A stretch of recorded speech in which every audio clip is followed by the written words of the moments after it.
ಇದು sauce pan ನೋಡಿ, ಇದು ಕಂಚ್ ಅಂದ್ಬಿಟ್ಟು ಮಾಡ್ತಾರೆ ರಿಟೇಲಲ್ಲಿ, ಬಟ್ ಇದು ಕಂಚಿಲ್ಲ, ಇದು ಇರೋದು ಹಿತ್ತಾಳೆ. ಇದು ಕಂಚಲ್ಲಿ ಮಾಡೋಕ್ಕೆ ಆಗಲ್ಲ. ಫ್ರೈ ಪ್ಯಾನಲ್ಲಿ ಸೈಜಸ್ ಇರುತ್ತೆ ನೋಡಿ. ಟೀ ಕ್ಯಾಟಲ್ಸು ಅದರಲ್ಲಿ 4 ಐಸ್ ಇರುತ್ತೆ, ಮತ್ತು ಜ್ಯೋತಿ ಬ್ರ್ಯಾಂಡು.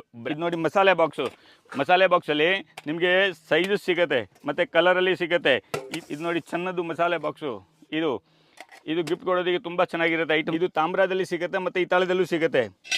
ದೋಸೆ ತವೆ ಮಾಡ್ಬೋದು, ಇದು ಚಪಾತಿ ಮಾಡ್ಬೋದು. ಹಿತ್ತಾಳೆ ಇದೆ, ಕಂಚು, ಇದು ತಾಮ್ರನೂ ಇದೆ. ಈ ಕಿಚನ್ ಸೆಟ್ಟಲ್ಲಿ ಎಲ್ಲ ವೆರೈಟೀಸ್ ಇದೆ. ಟೇಬಲ್ ಡಿಶ್ಶು ಇದು ನೋಡಿ, ಕಂಟೈನರಲ್ಲಿ ಎಷ್ಟು ಸೈಜ್ ಇದೆ ನೋಡಿ.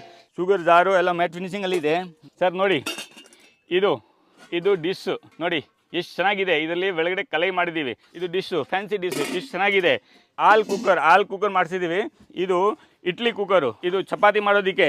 ಇದು 3 ಕಂಪಾರ್ಟ್ಮೆಂಟು ಬರುತ್ತೆ, 2 ಕಂಪಾರ್ಟ್ಮೆಂಟು ಬರುತ್ತೆ. ಇಂಥ ಐಟಮ್ಸು ನಿಮಗೆ ಎಲ್ಲೂ ಸಿಗಲ್ಲ ಸರ್. ಇದು ನೋಡಿ ಎಷ್ಟು ಚೆನ್ನಾಗಿದೆ, ಫಿನಿಶಿಂಗ್ ನೋಡಿ. ಇರೋದು ಈ ಗೋಲ್ಡ್ ಥರ ಇದೆ. ಇದು ನೋಡಿ ಕಾಫಿ ಫಿಲ್ಟರು. ಮತ್ತು ಇದು ನೋಡಿ ಸರ್, ಇದು ಜಗ್ಗು, ಈ ಥರ ಗ್ಲಾಸು ಮತ್ತು ಜಗ್ ಸೆಟ್ ಬರುತ್ತೆ.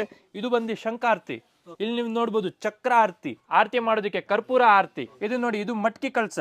ಇದು ನೀವು ಮನೆ ಪರ್ಪಸ್ಗೆ, ಪೂಜೆ ಪರ್ಪಸ್ಗೆ ಎಲ್ಲ ಯೂಸ್ ಮಾಡ್ಬೋದು. ಹೆವಿ ಕೆಲಸ, ಮಿರರ್ ಫಿನಿಶಿಂಗು. ಇದು ಸ್ಟೆಪ್ ದೀಪ, ಇದನ್ನ ಅಯ್ಯಪ್ಪ ದೀಪ ಅಂತಾನು ಹೇಳ್ತಾರೆ. ಹವನ್ ಕುಂಡ, ಮನೆಯಲ್ಲಿ ಯೂಸ್ ಮಾಡೋದಕ್ಕೆ ಹವನ್ ಕುಂಡ, ಹೋಮ್ ಫ್ರೆಂಡ್ಲಿ.